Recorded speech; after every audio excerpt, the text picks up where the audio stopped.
My name is Kristen Springer, and this is my film analysis on McFarland, USA.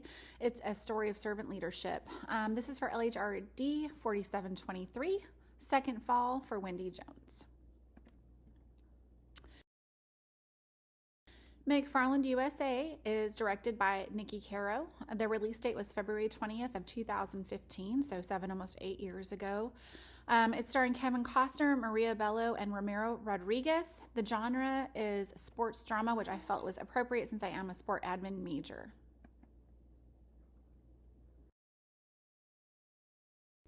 Again, like I said, it is a story of servant leadership. It is based on the true story of Jim White.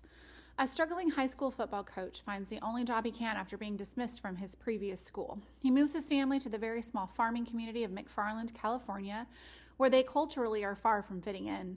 Seeing potential in his PE students who work in the fields with their picker parents, Jim White proposes a cross-country team to the high school principal and offers to coach it, even though he has never coached running or has even run cross-country himself.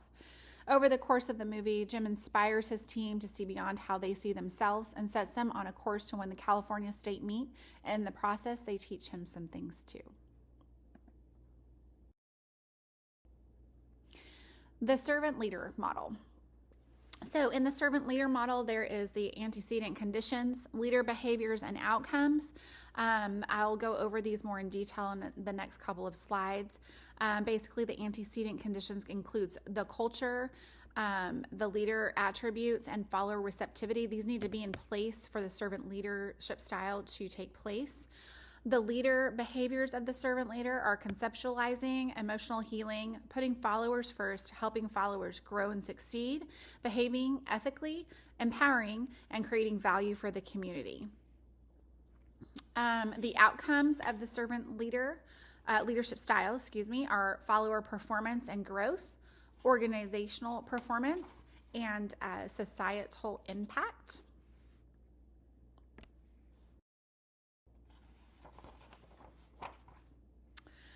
So antecedent conditions, leader attributes. These are the attributes that the leader will exhibit. And after living in McFarland for a short time with the help of Mrs. Marisol, she is one of the teachers at the high school where Coach White is now coaching and teaching. Coach White begins to understand his students and what their lives are like. He begins to desire to help them to become more than they can be. And the vehicle that he's going to do that with is cross country. The culture of McFarland, the town where the movie takes place, is very conducive to servant leadership. The people have a strong work ethic, and they also have very strong family ties. And because of this, they value servanthood and servant leadership. Follow receptivity. So at first, the students are not really receptive to Coach White and his wanting to help.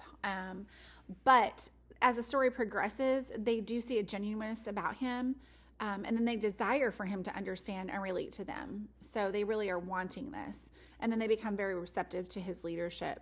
And then the reason for this is that their lives are centered around serving, their families and their communities. Servant leader behaviors. Okay, so these are the behaviors that the servant leader shows. Conceptualizing. So in this movie, Coach White tries to understand the lives of his students by spending time picking in the fields with them. So he gets up really early one morning and he goes out and he wants to experience what they're experiencing. He wants to know what it is to live like them. He also eats a meal with the Diaz family, who 3 of the boys on his team are Diaz children. And in that, he starts to understand what their family is like, what their life is like as migrant farm workers in McFarland. Emotional healing is evident in the film. It's very apparent, actually, in the scene where Coach White talks to Thomas. Thomas is one of the leaders, actually becomes really the leader of the cross-country team. But he has a really hard home life. He experienced some physical abuse with his dad. There's also some verbal abuse that goes on, and he's just really struggling. And he is in one scene on a bridge ready to jump off, and Coach White kind of talks him down.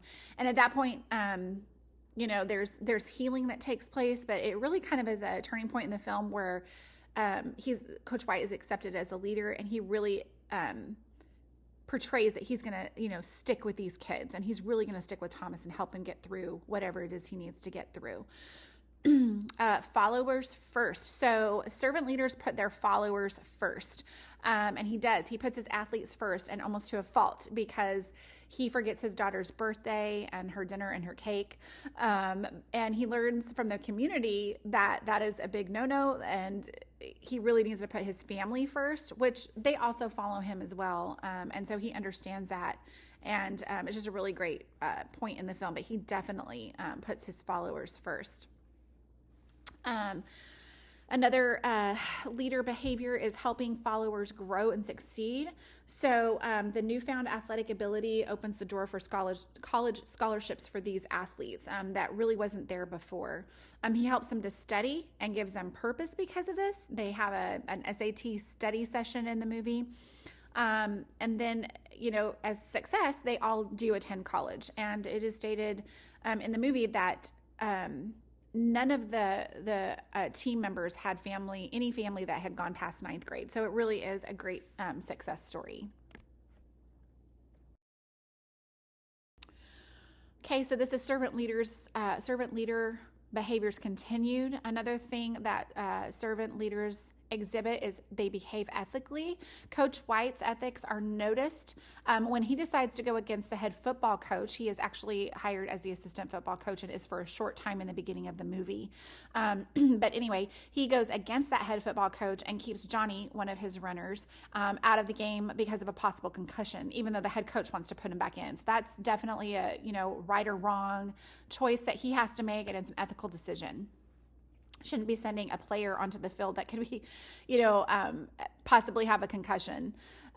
He is empowering. He empowers his students. He shows them what they have accomplished by working long, hard hours in the crippling heat in McFarland, and how it can help them be great runners. He shows them that they can be empowered by these struggles that they've gone through.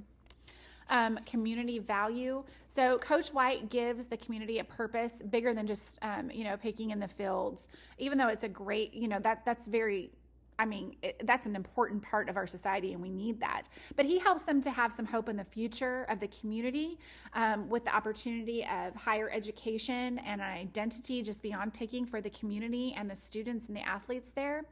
And so he definitely brings that out into the community.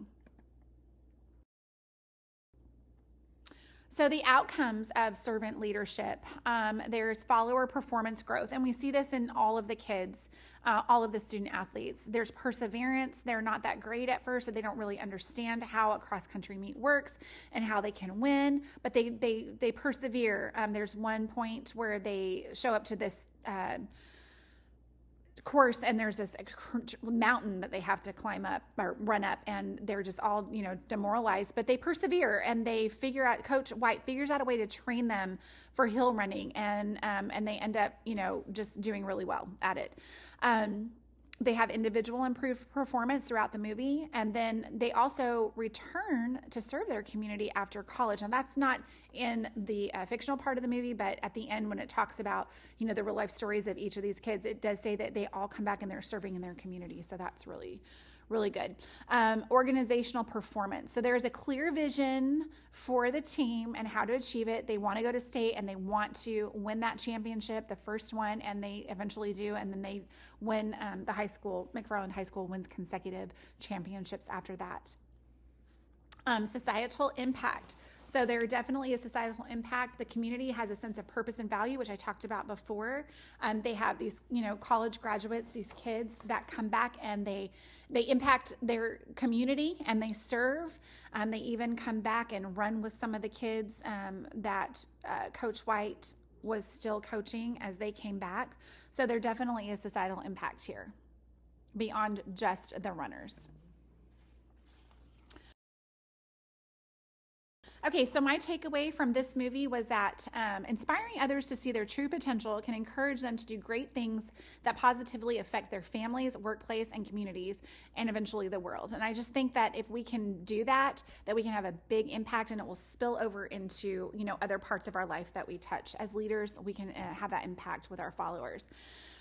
So one thing Coach White said, Kevin Costner as Coach White, he said, there's nothing you can't do with that kind of strength, with that kind of heart. And it's just, it's true when you have that. These are my resources, of course, the text, and then 2 other websites that I found that go into servant leadership and talk about it. And this one I really enjoyed, traditional leadership versus servant leadership. And so that is it. Thank you so much for watching.